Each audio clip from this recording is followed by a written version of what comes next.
Good morning everyone, welcome to my mini vlog. আরও একটা নতুন ভিডিওতে তোমাদের সবাইকে স্বাগত।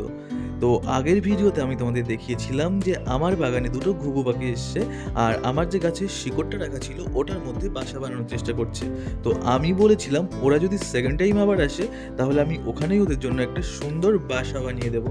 তো দেখতেই পাচ্ছ তোমরা ভিডিওটা, ওরা যথারীতি আবার চলে এসছে।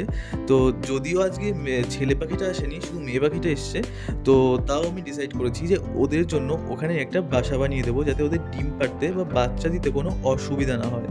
তাহলে চলো, দেখা হচ্ছে পরের ভিডিওতে। আর ভিডিওটা যদি ভালো লাগে তাহলে অবশ্যই একটা লাইক করে দিও আর চ্যানেলটাকে সাবস্ক্রাইব করে দিও। তাহলে চলো, টাটা।